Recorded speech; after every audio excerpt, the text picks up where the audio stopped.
Sunrise coming up at 6:41, meaning it just happened, and we can see it from our camera on top of the Salesforce Tower looking off towards the east. Such a beautiful view here with the Bay Bridge in the foreground, the Oakland estuary not that far behind it, and the sun having just come up over the shoulder of Mount Diablo out there in the distance. If we look at the East Bay a little more closely, this is what it looks like going up and down 880, and you can see the mid-level clouds here over much of the East Bay. That goes from Oakland all the way down to like Milpitas and even into parts of San Jose.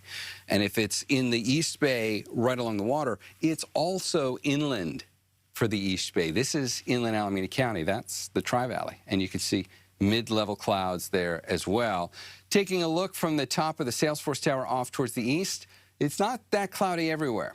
In fact, you can tell where the clouds are and where they aren't by looking at the temperatures. Everybody over here is in the mid and upper 40s. That's where the clouds are. Everybody up here in the mid 30s has no clouds, like 36 degrees for Santa Rosa right now, 35 up in the North Bay. So clearer skies meant the temperatures have been able to drop. And here's another way of looking at it. A great representation on the Futurecast. And we'll play this forward, and the clouds all disappear by late morning anyway, and then we get into sunshine.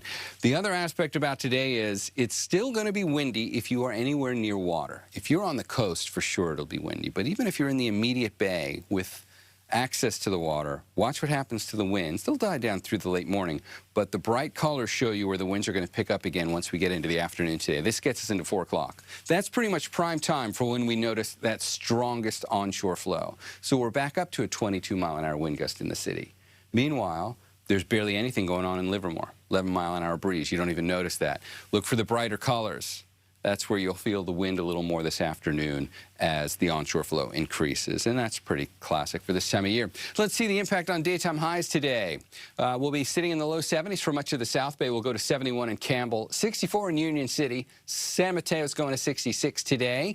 We'll be in the mid-70s for inland Contra Costa County. Pleasant Hill, 76. Danville's going to 73. We'll top out at 73 in Pleasanton, and pretty much the same number for Livermore. But back into the Bay proper, we're in the low to mid-60s. 63 in Oakland today. 64 San Leandro.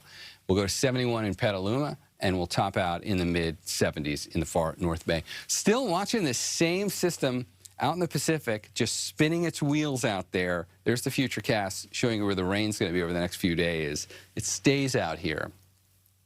Storms up here have to go around the long way. And even as we put this into the long-range forecast, we're already looking ahead to next week now. The date up there says April 16th, 17th, 18th. We have this persistent area of low pressure sitting out here off the coast of California. Tantalizingly close for rain, but none of it gets here. It's been kind of fascinating to watch that, because I started talking about that a week ago. For the next week and a half, we will still be talking about that. And in the meantime, nothing changes here. Daytime highs in the mid to upper 70s for inland spots. Even in the Bay, we're going to warm up into the low 70s as we get into the early part of this weekend. We'll keep temperatures on the cool and cloudy side at the coast. Emily.